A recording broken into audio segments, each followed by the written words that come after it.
అందరికీ నమస్కారం. నేను మీ దేవి. సిరివెన్నెల 34వ భాగం. రచయిత వనజ గారు. నాకు అట్లీస్ట్ ఇన్ఫర్మేషన్ లేకుండా నా ఇంటిని ఎలా సెట్ చేస్తారు? అసలు మీకు దొరికిన అడ్రస్ ఎక్కడ? నా మీద ఎలిగేషన్ స్టార్ట్ చేసిన ఆ జాతీయ మూర్ఖుడు అదే పౌరుడు ఎక్కడ అని అడిగాడు అర్జున్. న్యూస్ చూస్తున్న రాబర్ట్కి అర్జున్ క్వశ్చన్ పొలమారేలా చేసింది. దానికి మీడియా వాళ్ళలో ఒకరు, సార్ అది చాలా కాన్ఫిడెన్షియల్, మీకు చెప్పకూడదు, మాకైతే ఇన్ఫర్మేషన్ వచ్చింది, మేము సర్చింగ్ చేయాల్సిందే అని వాళ్ళు పట్టుపట్టడంతో okay you can do it అని ఏమాత్రం జంకకుండా చెప్పాడు అర్జున్. దాంతో మిగతా పోలీస్ సిబ్బంది లోపలికి వెళ్ళగానే కిచెన్లో అందుకు కొన్ని ప్యాకెట్స్ కనపడ్డాయి. సిరి జరిగేదంతా చూస్తూ చాలా భయపడిపోయింది. కానీ అర్జున్ ఇంట్లోనే ఉన్నాడు అన్న ధైర్యంతో అతని కనుసైగని అందుకొని ఒక పక్క నిలబడింది. పోలీసులు సెర్చ్ చేశాక కొన్ని ప్యాకెట్స్ ఉంటే వాటిని తీసుకొచ్చి బయటపెట్టారు. అవన్నీ మీడియా వాళ్ళు లైవ్ టెలికాస్ట్ చేస్తున్నారు. రాబర్ట్ తోక అడిగిన క్వశ్చన్తో అర్జున్ సైలెంట్ అయిపోవడంతో అతనికి కొంచెం ఊరట లభించిన ఇప్పుడు బయటపడిన ఆ ప్యాకెట్స్ని చూసి రాబర్ట్ ఆనందం అంతా ఇంత కాదు. అప్పుడే అర్జున్ జైల్లో ఉన్నట్టుగా, తను అర్జున్ని చంపేసినట్టుగా ఏవేవో పిచ్చి కలలు గీసుకుంటున్న టైంలో అర్జున్ పకపక నవ్వడంతో లైవ్లోనే కనిపించి తను నవ్వడం ఆపేశాడు. రాబర్ట్కి ఇంకా ఆ న్యూస్ చూస్తున్న బ్లాక్ షిప్ ప్రసాద్కి ఒక పక్క హ్యాపీగా ఉంది. వాళ్ళేసిన ప్లాన్ విన్ అయినందుకు. మిమ్మల్ని ఎంక్వైరీ చేస్తుంటే ఎందుకు మీకు నవ్వొస్తుంది? ఆ ప్యాకెట్స్లో ఏంటి, డ్రగ్సా, నార్టిక్స్, ఇంకేమైనా తెలియనివి ఎక్స్పోర్ట్ చేస్తున్నారా అని మళ్ళీ ఇంకో రాబర్ట్ బినామీ అడగటంతో వాట్ ఆర్ యూ టాకింగ్ రే, you people come and test అని అర్జున్ సర్కాస్టిక్గా అనడంతో అందరికీ ఫ్యూజులు ఎగిరిపోయాయి. దొరికినా కూడా ఇలా ఎందుకు ఉన్నాడు అని వాళ్ళ ముందుకు రావడానికి ఆలోచిస్తూ ఉంటే అర్జున్ ఒక ప్యాకెట్ తుంచి చూపిస్తూ, అయ్ బాబోయ్, ఇవి డ్రగ్స్ కాదండి, కాదు, మా మామగారికి చాలా పొలాలున్నాయి కదా, అందులో రాగులు పండించే 2 ఎకరాలున్నాయి, అక్కడ అవసరం లేదని ఇక్కడ తెచ్చాను. రాగిపిండి ప్యాకెట్లు సంగటి చేసుకుంటారు కదా, మంచిగా కొవ్వు పట్టిన పొట్టేలు కోసుకొని కూర వండి రాగిపిండిని బాగా దట్టించి సంగటి ముద్ద చేస్తే సూపర్గా ఉంటుంది. మాకు పండే వాటిని మేము అమ్ముకోవడం తప్ప అని అంటూ అర్జున్ ఓ రేంజ్లో సర్కాస్టిక్గా ప్లస్ ఒక లా పాయింట్ లాగా అనేసరికి డిపార్ట్మెంట్ వాళ్ళకి, వచ్చిన న్యూస్ రిపోర్టర్స్ అందరికీ కూడా అక్కడ అక్కలు అన్నలకి మైండ్ ఎక్కడికో వెళ్ళిపోయింది. వాటిని అందరూ కూడా టేస్ట్ చేయక అది రాగిపిండే అని కన్ఫర్మ్ చేసుకున్నాక సారీ సార్, ఎవరో ఫాల్స్ అలిగేషన్ చెప్పారు మీ మీదకి అని అంటూ చెప్పి అందరితో తోక ముడుచుకొని వెళ్ళిపోతూ ఉంటే ఇందాక వాయిస్ రేస్ చేసిన ఇద్దరిని మాత్రం అర్జున్ దగ్గరికి పిలిచాడు. వాళ్ళ కాలర్ సర్దుతున్నట్లుగా సర్ది వెళ్ళి ఆ మేకకు చెప్పుకో, బాగా కొవ్వు పట్టి బలిసిందమని, ఎందుకంటే మన శేషాచలం అడవుల్లో ఆహారం లేక పులులు సింహాలు చాలా బక్కచిక్కిపోయాయంట, వెళ్ళి వాడిని బాగా వెయ్యమని చెప్పి అని సర్దుతూ వాళ్ళ పాకెట్కి ఉన్న కెమెరాని డైరెక్ట్గా చూస్తున్న అర్జున్కి క్షణం భయపడిపోయి భయంలో విసుగు వచ్చి తాగుతున్న గ్లాస్ని విసిరికొట్టాడు రాబర్ట్. అక్కడ ప్లేస్ అందరూ ఖాళీ చేశాక లోపలికి వస్తున్న అర్జున్ని చూస్తూ, అర్జున్ గారు, మా నాన్నకి రాగులు పండించే పొలం లేదండి అని సిరి అమాయకంగా అంటుంటే దగ్గరికి పిలిచి ఆమె చెంప మీద చిన్నగా తడుతూ, బంగారం అని భుజం మీద చేయి వేసి, నువ్వు ఇంకా ఎదగాలిరా, ఒక ఏసీపీ భార్య మరీ ఇంత క్యూట్ అండ్ ఇన్నోసెంట్గా ఉండకూడదమ్మా అని అర్జున్ అనగానే డబుల్ షాక్ అయిపోయి నోరు కూడా వదిలేసి చూస్తోంది సిరి. చూసే నిషా కన్నాలకు కూడా బ్రెయిన్ హీట్ ఎక్కుతుంటే కన్నా కాల్ చేయడంతో సిరిని లోపలి వరకు తీసుకెళ్ళి అర్జున్ ఫోన్లో బిజీ అయిపోయాడు. అర్జున్ ఫోన్ మాట్లాడుతూ లోపలికి వెళ్తుంటే సిరి పాప పోలీసులు తొక్కిన ఇంటిని వంట పక్కన పెట్టి మరీ క్లీన్ చేసుకుంటూ ఉంది. అర్జున్, ఏంట్రా ఆ డ్రగ్స్ అని ఎలిగేషన్ రావడం ఏంటి, అది రాగిపిండి అయిపోవడం ఏంట్రా అని కాన్ఫరెన్స్లో ఉన్న కన్నా అడుగుతుంటే, నువ్వు వరుసగా ప్రశ్నలు వేయడం మానేసేరా, ముందు అర్జున్ నువ్వు చెప్పు అసలు ఏం జరిగిందని నిషా కూల్గా అడగడంతో డిపార్ట్మెంట్లో ఉన్నవాడికి అక్కడ ఒక్కరే సపోర్ట్ చేసేవాళ్ళు ఉంటే సరిపోదు, ప్రతి ప్రొఫెషన్లో సపోర్ట్ చేసేవాళ్ళు ఉంటేనే వాడు చెడును అరికట్టగలుగుతాడు, వాడిని వాడు కూడా కాపాడుకోగలుగుతాడు అంటే అని అర్థం కాకన్నాడు కన్నా. అర్జున్, నిజంగా వీడు నీతో పాటు చదివి పాస్ అయ్యాడా లేక కాపీ కొట్టి పాస్ అయ్యాడా అని నిషా అడగడంతో మీరిద్దరూ మాట్లాడడం ఆపండి, నాకు క్లియర్గా విషయం చెప్తారా లేదా అని ఈసారి కన్నా విసుక్కోవడంతో, నిన్న నైట్ పార్టీ అయిపోయాక రిపోర్టర్స్కి ఇంకా ఇన్వెస్టిగేషన్ వాళ్ళకి నా ఇంట్లో సెర్చ్ చేయమని ఆర్డర్స్ రాత్రికి రాత్రి ఎంపీ నరేంద్ర గారి నుంచి వచ్చాయంట, అందులో నాకు సపోర్ట్ చేసే వాళ్ళు ఉన్నారు చెప్పారు, అందుకే నేను కూడా రాత్రికి రాత్రి ఐడియా ఏర్పాటు చేసి ఉంచాను అని అర్జున్ చెప్పడంతో, అంటే నీ ఇంట్లో నిజంగా డ్రగ్స్ ఉండడం నిజమేనా అని కన్నా అడగటంతో, పెడితే ఉండకుండా ఎగురుకుంటూ ఆకాశంలో పోతాయారా ఎదవా అని కన్నాని తిడుతూ ఓ ఫ్లాష్ రాత్రికి వేసుకున్నాడు. ఏంటంటే అది మన బ్లాక్ షీప్ ప్రసాదు తన కొడుకు ఎంగేజ్మెంట్కి డిపార్ట్మెంట్ వాళ్ళందరినీ విత్ ఫ్యామిలీతో రమ్మని చెప్పి అర్జున్ సిరి ఇంట్లో లేని టైంలో వాళ్ళ ఇంట్లోనే కొన్ని డ్రగ్ ప్యాకెట్స్ వదిలేసి అర్జున్ని డ్రగ్ కేసులో అరెస్ట్ చేయించాలనుకునేది బ్లాక్ షీప్ ప్లాన్ కాగా సిరి మత్తుగా నిద్రపోయిన తర్వాత అది తెలుసుకున్న అర్జున్ ఎక్కడెక్కడ ఉంచారో తెలుసుకొని వాటన్నిటి ప్లేస్లో ₹5 రాగిపిండి ప్యాకెట్లు పెట్టాడు. అంతే, సింపుల్. ఒక రీల్ వేసుకొచ్చిన అర్జున్ సైడ్ స్మైల్ ఇస్తూ చిన్న పిల్లాడిని అన్నీ నీకు కరెక్ట్ కావులే కన్నా అని చెప్పి ఫోన్ కట్ చేశాడు అర్జున్. ఒక దమ్ము లాగుదామని మేడపైకి వెళ్ళేసరికి ఇంకో ఫోన్ అన్నోన్ నెంబర్ నుండి వచ్చింది అర్జున్కి. ఎవరో అని 90% గెస్ చేస్తూ లిఫ్ట్ చేసిన అర్జున్కి గురి తప్పకుండా తగులుతూ అది రాబట్దే అయ్యింది. అయ్యయ్యో, ఏంటి అర్జున్, మీ ఇంట్లో సర్చింగ్ జరిగిందట కదా, డ్రగ్స్ దొరికాయా? అయ్యో తప్పు కదా, డ్రగ్స్ సైడ్ బిజినెస్ చేయడం అని రాబర్ట్ సర్కాస్టిక్గా అంటుంటే, చెయ్యనోడి ఇంట్లో నా ఇంట్లో దొరికితే పెద్ద కిక్కేముంది, అదే చేసేవాడి ఇంట్లో దొరికితే అబ్బో ఎన్ని రకాలు. ఐస్ క్రీమ్లో కలిపే డ్రగ్స్, పాన్లో కలిపే డ్రగ్స్, చాక్లెట్లో కలిపేవి అన్నీ దొరుకుతాయి. ఏమోలే, ఈరోజు పొద్దున నా ఇంట్లో సర్చింగ్ జరిగింది, అది 24 గంటలు తిరగకముందే ఇంకా ఎవరెవరి ఇళ్లలోనూ జరగొచ్చని అంటూ అర్జున్ విజిలేస్తుంటే అవతల రాబర్ట్కి కాలిపోయింది. వెంటనే ఫోన్ కట్ చేశాడు. అర్జున్ గ్రానైట్ పిన్ పీకి తన ముడ్డి కింద పెట్టాడని తెలుస్తుంటే చేతిలో ఉన్న ఫోన్ని విసిరికొట్టి అందరినీ అలర్ట్ చేశాడు రాబర్ట్. పాపం అసలే కొడుకు చచ్చిన బాధలో ఉన్న రాబర్ట్కి ఇప్పుడు ఆ బాధ లేక తన నల్ల డబ్బు డ్రగ్స్ ఎక్కడ బయటపడతాయో అని భయపడి ఉన్న కిరాయిలందరినీ సిటీలో ఉన్న అన్ని ఫామ్ హౌస్లకు పంపించి డ్రగ్స్ అండ్ మనీ కలెక్ట్ చేసి ఇక్కడ తీసుకురమ్మని చెప్పాడు. ఈలోపు MLA Bhanuprasad, MP Narendra, DGP ప్రసాద్కి కూడా కాల్ చేసి అలర్ట్ చేశాడు. ఎమ్మెల్యే, ఎంపీ ఒప్పుకున్న డీజీపీ అస్సలు ఒప్పుకోలేదు. తన ఉద్యోగం పోతుందని అతను ఒప్పించడానికే రాబర్ట్ పర్సంటేజ్ ఆధార్ ఇవ్వక తప్పలేదు.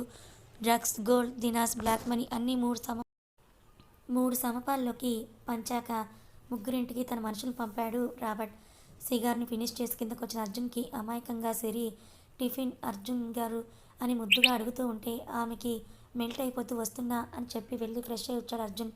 ఈలోపు నిషా, కన్నా, సారథి, కనకం అందరూ డైనింగ్ టేబుల్ దగ్గర సమావేశం అవడంతో అర్జున్ మీద అలాంటి ఎలిగేషన్ తెచ్చిన వాళ్ళని కనకం తిడుతూ ఉంటే సిరికి కూడా అది చేసిన వాళ్ళ మీద పీకల దాకా కోపం వచ్చింది. అర్జున్ గారు, మీ మీద అలా నిందలు వేసుకొని ఊరికే వదిలేస్తారా?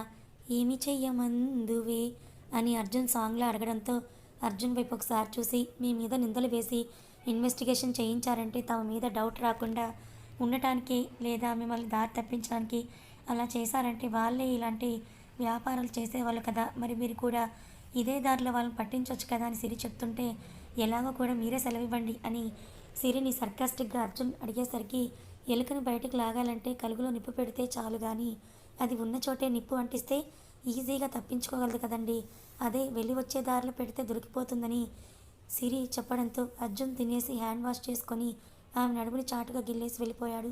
చిరు కోపంగా చూడటం ఆమె వంతు. అర్జున్ ఆలోచన సిరి చెప్పిన దాని మీదే ఉంది. దాంతో అతనికి ఒక క్లారిటీ వచ్చేసింది. తను చేయాల్సింది ఏంటో. ఇంట్లో ఏ సిబిఐ ఆఫీసర్ వచ్చినా, ఐటీ దాడులు జరిగినా ఎలా ఎదుర్కోవాలో ప్రిపేర్డ్గా ఉన్న రాబర్ట్కి సాయంత్రం 4 అవుతున్నా కాకి కూడా తన ఇంటి ముందు వాలకపోవడంతో ఆలోచనలో పడ్డాడు. 5కి పిల్లోడు వాడు నన్నేం పీకుతాడు అని అనుకొని ఇంకా దర్జాగా ఉన్న రాబర్ట్కి అర్జున్ నుండి అప్పుడే మెసేజ్ వచ్చింది. టీవీ ఆన్ చెయ్యరా లుచ్చా అని అంటూ.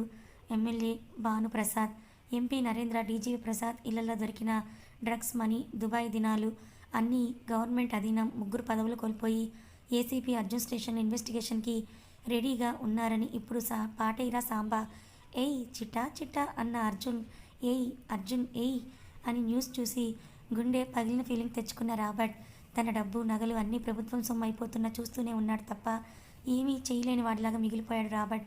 బాస్ మన డబ్బు అంటూ రహీం అరుస్తున్నా కూడా అది రాబర్ట్ చెవికి చేరలేదు. పాపం అంత ఇష్టంగా అక్రమ సొమ్మును చూసుకుంటున్నాడు. సాయంత్రం డ్యూటీకి బయలుదేరిన అర్జున్ సిరిని వంటింట్లో సింగిల్గా దొరకబుచ్చుకొని ముద్దు పెట్టి, కలుగులోనే నిప్పెట్టాను, ఎలుక బయటికి రావడానికి ఎక్కువ టైం పట్టదు, అవునా మా ఆయన అంటే ఇదే అంటూ సిరి అర్జున్ మిసం లాగి ముద్దు పెట్టింది. త్వరగా వీటన్నిటికీ ఒక చెక్ పెట్టొచ్చుగా అర్జున్ గారు, ఈ సిరివెన్నెల గారు తోడుంటే అలాగే చేస్తానని అర్జున్ అనేసరికి సిరి నవ్విస్తూ కాఫీ ఆర్ టీ అని అడిగేసరికి, లేదు సిరి, స్టేషన్కి వెళ్ళాలి, అక్కడ 3 ఎలుక తోకలు నా కోసం వెయిట్ చేస్తున్నాయని అర్జున్ అనేసరికి సిరి తలాడించింది.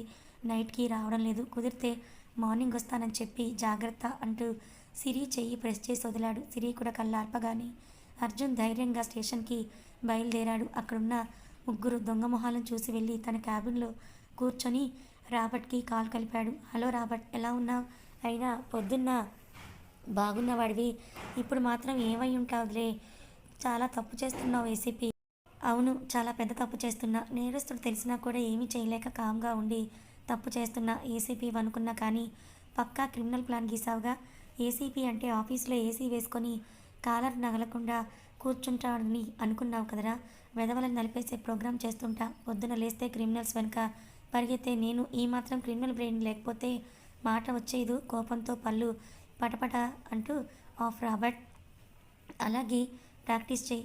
తర్వాత తొందరలో నువ్వు కూడా నీ ఫ్రెండ్స్ని పక్కనే ఊచలు లెక్క పెడుతూ కానీ కూర్చుందు కానీలే అని నా షర్ట్ బటన్ మీద ఉన్న బటన్ని కూడా టచ్ చేయలేవురా. నీ డబ్బంతా పోయింది. అది చూసి సామ్రాజ్యం నిర్మించుకున్నావు. ఇప్పుడు డబ్బే లేదు. ఇంకా నీ సామ్రాజ్యాన్ని దాటి నేను రావడం కాదు. నడి వీధిలో ఈడ్చుకుంటూ లాక్కు రాకపోతే నా పేరు అర్జున్నే కాదురా.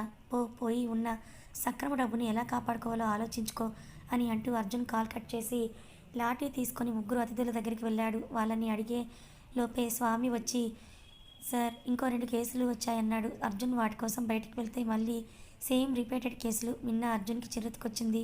మళ్ళీ ఆడాళ్ళు, అది కూడా పెళ్ళైన వాళ్ళు మిస్సింగ్ అని తెలియడంతో ఇంకా డీప్ ఆలోచనలకు వెళ్ళిపోయాడు. డౌట్ అన్న రాది రాబర్ట్ని చేశాడన్న దానికి సాక్ష్యం లేదు సార్ అని పిలుపు వినపడిన వైపుకు చూసిన అతనికి గోవర్ధన్ కనపడ్డాడు. ఈసారి పిల్లలతో, అంకుల్ మా అమ్మ ఇంకా ఇంటికి రాలేదని పిల్లలు ఏడుస్తూ ఉంటే అర్జున్కి తన మీద తనకే కోపం వస్తుంటే ఆవేశంగా లాకప్లోకి వెళ్ళాడు. అక్కడ రాబర్ట్ ఏమో అన్నీ కోల్పోయి రౌడీలు తక్కువ రావడం తప్ప తన సక్రమ డబ్బునే యూజ్ చేసుకొని అర్జున్ అంటూ చూడాలని ప్లాన్లు గీస్తున్నాడు. అంతలోనే అతనికి ఒక ఫోన్ కాల్ వచ్చింది. హలో సేట్జీ. అరే ఏంటి రాబర్ట్ ఇలా చేస్తున్నావు? మాది నీకు నమ్మి అన్ని క్రోర్స్ అడ్వాన్స్ ఇస్తే నువ్వు చేసే పని అదా? ముందు మంచిగా అమ్మాయిలని పంపేశావు కదా, మరి ఇప్పుడు హౌస్ వైఫ్ అంటే ఎందుకు నువ్వు ఇంత లేట్ చేస్తున్నావు అని అడిగాడు సేటు. అది కాదు సేట్జీ, నా కొడుకు చనిపోయాడు.